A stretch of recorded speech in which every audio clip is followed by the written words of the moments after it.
I just wanted to take a moment to shoot this video and let you guys know what's next for the spring. So the first thing I wanted to share with you is how I am storing my seeds.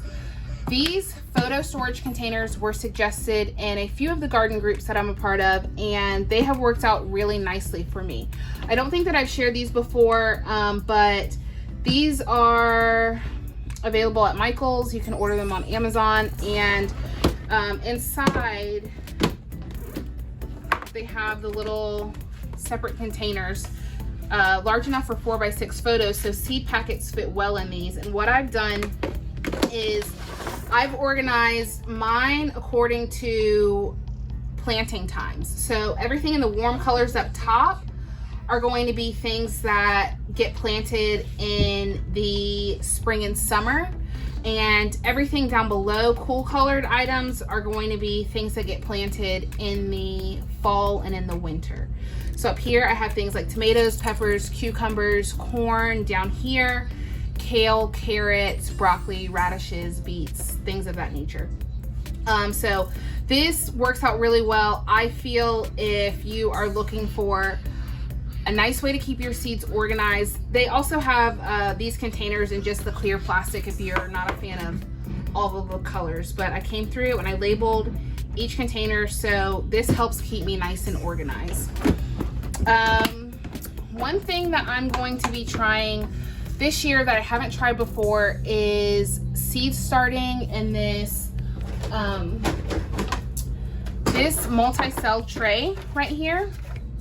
Last year I had a lot of little pots and they weren't bad, but the thing about that is I lost a lot of seedlings due to rot right at the surface level. They would just kind of wilt and die off, and I'm sure there's a technical name for that. I don't know of it, but what I'm going to be trying this year is this bottom water tray. So both of these trays are from the Bootstrap Farmer, which I saw suggested online. I went and looked and they had really good reviews, not a whole lot of complaints. These black trays I think have like a 1 or 2 year warranty, and a lot of people were raving about the fact that even after being left out in the sun, even after sitting in greenhouses, they didn't have any cracking or splitting with these. So what I'm going to be doing is, this tray right here does not have holes in it, and I will fill this with water. Once each of these cells are filled with soil, they each have a hole at the very bottom of them. So this tray with my seedlings and soil, seed, soil, plants, will sit right inside this pink tray, and these seedlings can be watered from the bottom up, and that also prevents me from dislodging seeds when I'm watering from the top. So I'm going to be trying bottom watering method this year. This tray actually fits perfectly on top of the stands or the little carts that I have in the greenhouse, and so I'm going to be able to fit a lot more plants and a little bit of space going this route. I can also, you know, multi-sow in these cells. They're kind of big, so maybe 2 plants per cell, and this came in a 10 pack, so I have enough little cells to start over 500 seeds if I double sow each one. So this is what I'm going to be starting my seeds in, and now I'll just go through and tell you guys what we're going to be starting and why. Okay, so getting into what I am growing and why. I've got lots of seeds right here, and this is a good chunk of what I'm going to be growing, but it is not everything. This doesn't include the cut flowers, so I have actually already started growing some flowers. I think I discussed this a little bit in my last video, but we have got ranunculus planted, a handful of irises, daffodil, narcissus, and tulips planted so far. So as those things finish up, the seedlings that I'm starting now will be put in their place. Some things like our cilantro and our broccoli and carrots will finish a little bit sooner, and we'll fill in empty spaces just as they become available. So I do have some other flowers that I'd like to plant. I can't remember all of them off the top of my head, but those are going to go in the in-ground beds that we showed you guys. And I think, just to name a few, maybe some dahlias, some sunflowers, some cosmos, a couple of fillers here and there. I've got some ornamental grasses picked out. What else? There's coneflower in the garden. So I would like to be able to go out and cut bouquets for us and eventually for the farm stand. So cut flowers are on our spring list. I've also got chamomile on our list of things to grow. Some of these things I have tried for years and years and been very unsuccessful growing. Chamomile is one of them, so I'm trying it again this year. Calendula is a flower that I'm going to plan to grow. I really like it for body oils and making infusions. So I'm going to grow calendula. Swamp milkweed for the butterflies is something that we're going to grow. And then as far as our other herbs, I've got a few varieties of basil here. Genovese basil, purple ruffles basil, you can see that, and a dark opal basil. And so these would be really nice in flower arrangements just as fillers. And also we can use them, you know, dried or on dishes that we make. So that's our herb stash. I've also got lemon balm, which I grow every year, and it just smells really, really nice.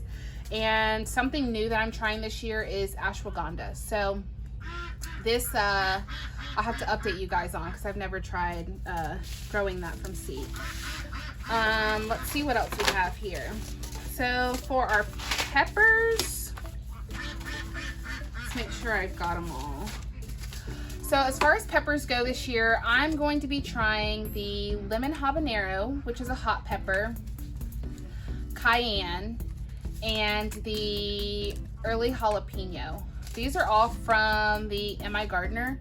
I have seeds from a few different places. These just happen to all be from the same seed supplier.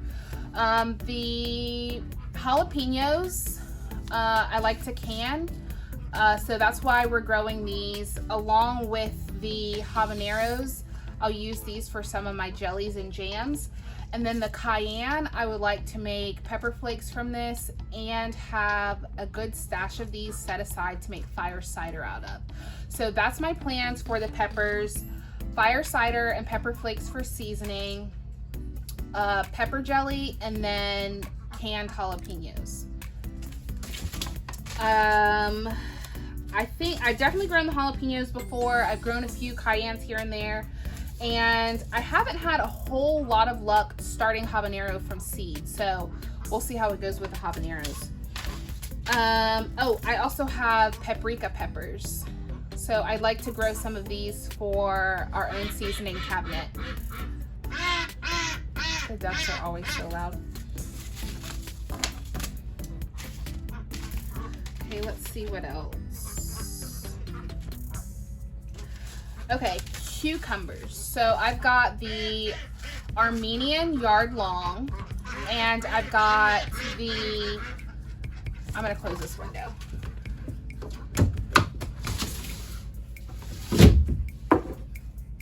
Okay, that should be a little bit better. Cucumbers, where was I? Okay, I've got Armenian yard long. These are from the Mi Gardener, and this says, a favorite among kids and kids at heart for its fun snake-like shape. These cucumbers are tasty and refreshing, especially for those hot winter months. So these grow a little bit longer and larger than your typical cucumbers. They're kind of striped, and I thought this would just be something fun to try, something new. And I'm also going to be trying the salt and pepper pickling cucumber from Johnny Seed Select. This is a white cucumber, so instead of the green skin on the outside, it's got a white skin. And I'm curious to see if maybe the taste is a little bit more mild. So Sullivan and I enjoy cucumbers. Kevin and Archer really don't. And I'm wondering if this cucumber with a milder taste might appeal to them. Could be a total shot in the dark and a miss, which is completely fine. I will just make pickles from it if they don't enjoy eating it fresh. Come this way, Sully.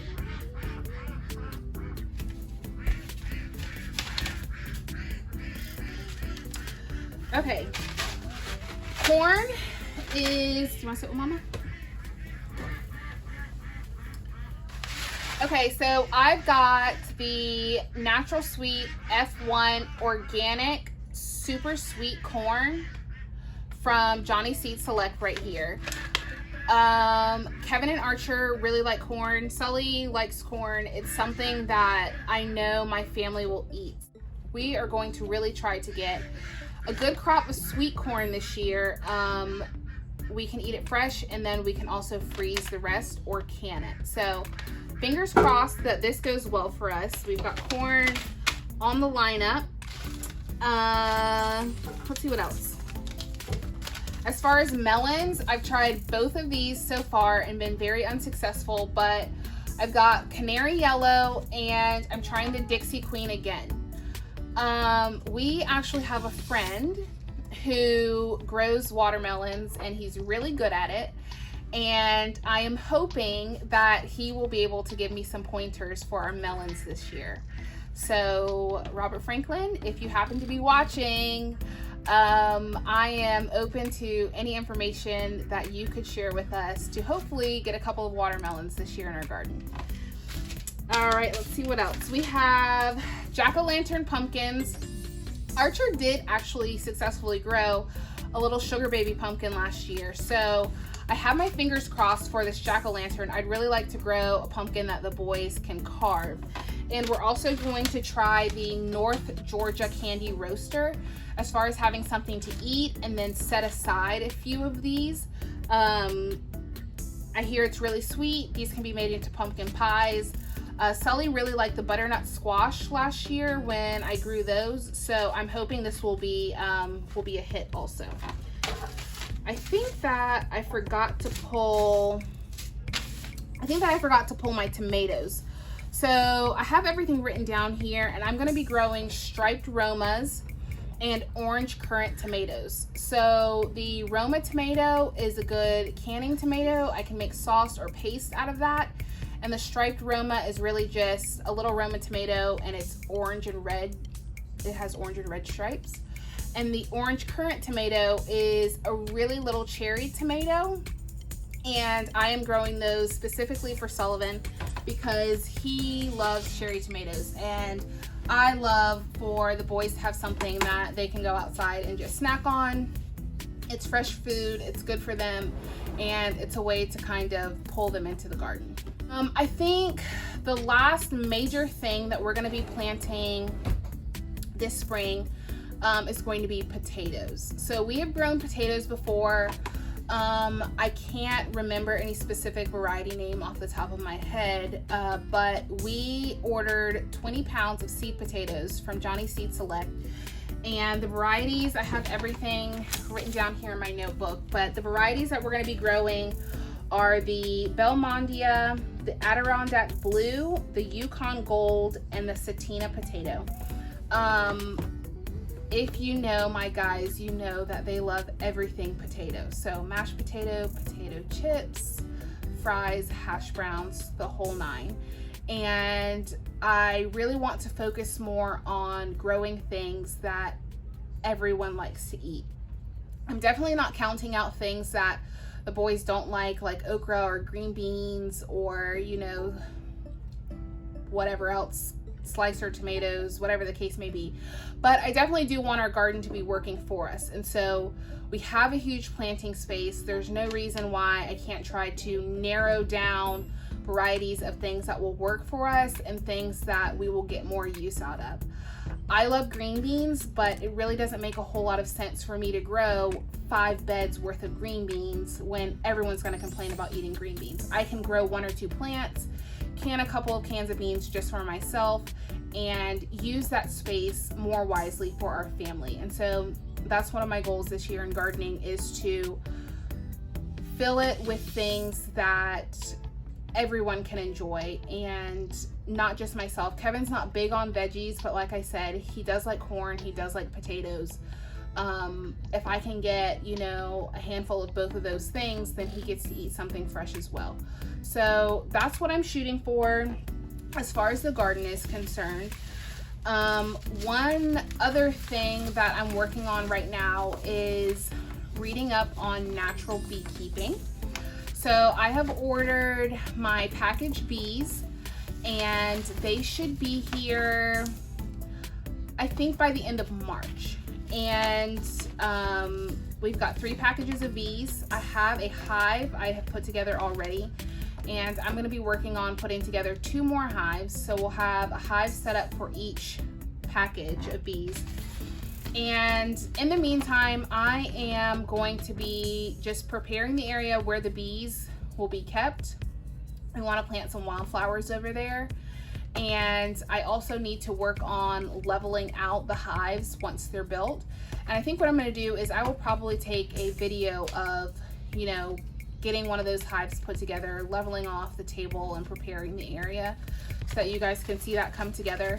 But something that we're going to be doing differently this time around is we are going to be trying our hand at natural beekeeping and going foundationless. You know, we'll see if that works. I'm not sure I'll do foundationless in all of the hives. With it getting so hot here in the spring and summer, I have heard that sometimes the comb will melt off of the frames, and I don't know. I don't feel like I know enough yet to make a fully informed decision. So that's something I'm doing some more research on. I would love to be able to offer cut comb honey. That's a goal we're working towards. And we would really like to not have to intervene with our bees as far as mite management and, you know, constant chemical sprays or foggings or anything like that. We want the strongest to survive. So if we are constantly losing, you know, colonies to mites or something like that, the plan is to just let those colonies go and let the stronger colonies take hold and maybe split those. And so I think that's going to probably, you know, involve some losses at some point, and it may take a little longer than it would otherwise if we were using a whole lot of chemical intervention or doing a bunch of inspecting and pulling and manipulating of the hives. But once we have that up and going, or once we're in the process of getting that going, we will definitely share that video with you all and keep you in the loop. So that's it for now. And if you are itching to get back to the garden, just remember that you don't have much longer, and now is definitely the time to start planning and preparing and doing your research for the things that you would like to see come to fruition in the spring. And we will see you guys soon. Thanks. Bye.